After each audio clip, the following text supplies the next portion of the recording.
dina am une génération qui arrivera et qui va rompre brutalement avec la France. Dina am une génération qui arrivera et qui va rompre brutalement avec la France. Ce n'est pas une question diplomatique. Il est indéniable que la France, en imprimant la monnaie de 14 États africains, a empêché le développement de ces États et ainsi contribué au départ des réfugiés qui meurent en Méditerranée et arrivent sur nos côtes. Si l'Europe avait du courage, elle confronterait la question de la décolonisation de l'Afrique. J'en ai assez de parler des effets de l'immigration.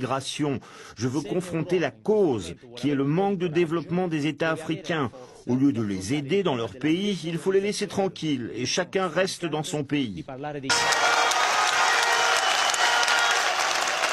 ma wax ni pour ñëw ci monnaie bi fi ma d'accordul ak yow c'est les conclusions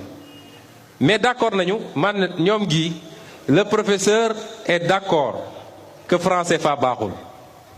li tax ma wax ko mooy article mi ngi ko tuddee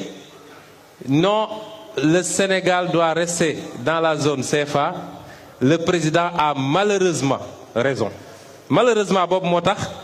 ma jàpp ni moom ci boppam d'accord ni CFA bi baaxul moom xam na ko mais benn élément bi nga génnee mooy tey ñun ñoo Sénégal dafa am benn déficit ci besoin en réserve en devise bi ñun ñooy ëpp lu ñu utiliser compte d'opération bi mais justement est-ce que du franc CFA moo tax ñu yàccaaral noonu est-ce que c'est pas parce que am nañu monnaie boo xam ne tey le peu qu'on exporte jëlee ko ci suñu ressources naturelles yi on ne transforme rien on exporte des produits bruts duñ ci am prix bu baax parce que suñu monnaie compétitiful ci export bi est-ce que du loolu moo andi suñu faiblesse en devise est-ce que tey la ñu ñàkk respecté parce que dans le cadre du franc CFA principe bi transférabilité bi la libre transférabilité bi la mais dañ ko accompagner woon ak benn politique de contrôle d'échange mais tey il est établi que c'est pas respecté les banques ne respectent pas ratio 5% boobu des dépôts à vue ñoom dañuy préférer bàyyi seen xaalis seen devise yi foofa et nos autorités de la BCEAO ne font rien pour l'enlever à la limite ils semblent impuissants bu ko defee ñu am devise gu bëree bëri boo xam ne du dellu ci Sénégal muy faussé carrément même jusqu'à nos comptes publics sont faussés sans compter li ci mën a am ci fraude fiscale ak yeneen boo jëlee tey li ñuy perte ñun Afrique ak Sénégal ci les flux financiers illicites defe naa rapport Thabo Mbeki bi wane na ni chaque année dañuy perdre 50 millions de dollars 25 000 milliards de francs CFA bu ñuy perte ci ay flux illicites je crois que c'est là le travail il faut que ñu ñeme ko foofu la ñu war a jëlee ji tey les moyens de financer notre économie mais franc CFA bi ñun ñëpp d'accord nañ ni avantage yi ñu ko jox mooy ça nous donne une stabilité mais qui finance la stabilité c'est nous-mêmes c'est pas gratuit suñu réserve yi ñu fay joxe c'est pourquoi c'est pour ñu financer cette stabilité là bis bu ñu amatul réserve ñu dévaluer ñu bis bu ñu wàccee 20% yi le seuil des 20% ñu dévaluer ñu kon c'est nous-mêmes qui finançons ça ñu ne ça nous permet de maîtriser l'inflation du ma dugg ci débat boobu est-ce que tey politique bi ñu am basée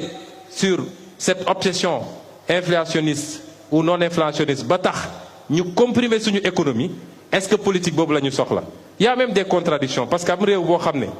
yow nee nga sa inflation c'est maîtrisé nee nga tu fais des taux de croissance extrêmement importants et tu as besoin de t'endetter de manière inconsidérée il y a des incohérences donc ñu jàpp ni yooyu ñuy wax noonu ñun ñoo koy financer suñu bopp mais suñu génnee les inconvénients du franc CFA parce que wax naa ko ci livre bi franc CFA c'est le trésor français moo koy garantir c'est le citoyen français le contribuable français moo tax France du mus a seetaan ba moom mu war a financer fukki dërëm France may ñu abaluñu la ca des yépp nag day dellu si benn argument mooy suñuy élite politique ils sont incompétents et irresponsables pour gérer une monnaie loolu la ñuy wax mooy soo leen joxoon tey la monnaie l'inflation va grimper soo leen joxoon tey la monnaie comme mënuñu mobiliser recette fiscale yu doy jaay nañu seen pétrole caaxaan nañu ils vont utiliser la planche à billets pour combler ces trucs là ak yeneen ak mais loolu Diagne xam nga lu ñu wax mooy suñuy président ak suñuy gouvernement matuñu nit est-ce que ñun mun nañu nangu loolu tey Afrique 54 états lañu y en a 15 qui ont le franc CFA plus peut-être Cap-Vert qui a le même régime avec le Portugal mais les autres pays 16 sur 54 ils ont leur monnaie te ñi ngi góorgóorlu dans le monde ñaata pays ñoo am seen monnaie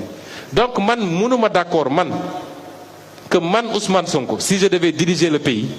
je serais un irresponsable bu ñu naan mën nga yor sa politique éducation mën nga def sa politique santé mën nga def sa politique waaye koppar moom duñ la ko jox ndax wóorul loolu moom mënuma ko nangu. Alors et comme dañu bëgg que la monnaie redevienne un vrai instrument de politique économique il faut tey ni ma ko waxee soit dans le cadre de la CEDEAO mais wax naa li tax mu compliqué ku lire li bit na ko gis soit dans le cadre de l'UEMOA ñu dàq France jéggal leen ma kàddu gi bàyyi naa kàddu gu dëgër gi bon ñu génne France ci conseil d'administration bi administrer nous-mêmes notre monnaie mais loolu wax naa li tax dina jafe tant qu'on aura des présidents yoo xam ne taalibe France la ñu dina jafe soit ñun Sénégal tey jii ñu mën a def suñu monnaie parce que les conditions sont réunies pour ñu mën a am suñu monnaie calquer ko suñu économie te dinañ ci am la ñu bëgg. ma wax nag ni loolu dama ciy discuter ak ñëpp bi ma bindee li ma bind ba pare xam nga man j'aime bien di éprouver li ma bind dama dem ñoom docteur Ndongo Silla